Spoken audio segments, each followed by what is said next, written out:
అధికారులు ఎవరన్నా లంచం తీసుకొని పట్టుబడితే ఇయ్యాల రేపు మస్తు లైటు. ఏసీ బొల్లకు చిక్కేది చిక్కంగానే కొత్తగా కొన్ని పైసలతోని దొరికిన లేత లంచగొండులైతే చిన్నగా నేలకు ముఖమేసి నారాజుగా ఫీల్ అయినట్టు యాక్టింగ్ చేస్తుంటారు. ఇక కొందరైతే ఏసీ బొల్లు ఇలేకరన్నలు ఫోటోషూట్లు చేస్తున్నట్టే మంచిగా 32 పండ్లు బయట పెట్టి మస్తు కామన్గా ఫీల్ అవుతుంటారు. ఇక కొందరైతేనేమో 2 నెలలకో 3 నెలలకో బయటపడతాం, మళ్ళొచ్చి ఎప్పటి లెక్కనే వసూలు చేసుకుంటాం అని లైట్ తీసుకుంటారు. కానీ గీడో కన్నా లేలేత లంచగొండు లెక్కనే ఉన్నట్టున్నాడు. చూడుండ్రి ఫోటోషూట్ అనగానే ఎట్లా చేస్తున్నాడో.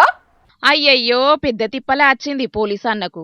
మోస్ట్ వాంటెడ్ టెర్రరిస్టును దొరకబట్టి గుంజుకపోయినట్టే గొర్ర గుంజుకపోతున్నారు కదా. పాపం బిగినర్స్ మిస్టేక్ ఉన్నట్టుంది. ఇంత దానికే ఇట్లా ఎత్తరా ఏసీ వాళ్ళు? ఇంతనన్న మనసు లేదా వీళ్లకు? ఓసార్లు మెల్లగానే చేతులున్నయ్యే జిక్క పోలీసు అన్నకు. మెదక్ జిల్లా టెక్మాల్ ఎస్ఐ రాజేష్ సారు ఒకళ్ళ దగ్గరకెంచి 30,000 తీసుకుంటా అంటే ఏసీ బోళ్ల కంట్ల పడ్డాడట. మరి ఇల్లు ఏసీ బోళ్ళన్న సంగతి ఎట్లా తెలిసిందో ఏమో. ఆ పైసలు పట్టుకొని అరే యాజాము లగెత్తరో అనుకుంటా సీదా శిలకలో పొంటి ఉరికిండు. కాళ్లకు నొప్పులు రాంగా కొయ్య కాళ్ళల్లా లగెత్తిండు. ఇక ఏసీ బోళ్ళు కూడా ఏం తక్కువ కాదుల్లో, వాళ్ళు కూడా ఎంబడి ఉరికిండ్రు. దొంగను పట్టుకున్నట్టే లంచగోడి పోలీసును పట్టుకున్నారు. కెమికల్ నీళ్లల్లా చేతులు గడిగిపిచ్చి శ్రీకృష్ణుడి జన్మస్థానానికి పోలీసును పంపించిండ్రు. మరి ఈయన ఎంత మోతవరి లంచగొండో. ఎస్ఐ రాజేష్ ను ఏసీ బొల్లు దొరకబట్టిండ్రని తెలవంగానే చిన్నగలేదు ఊరొల్ల సంబురం.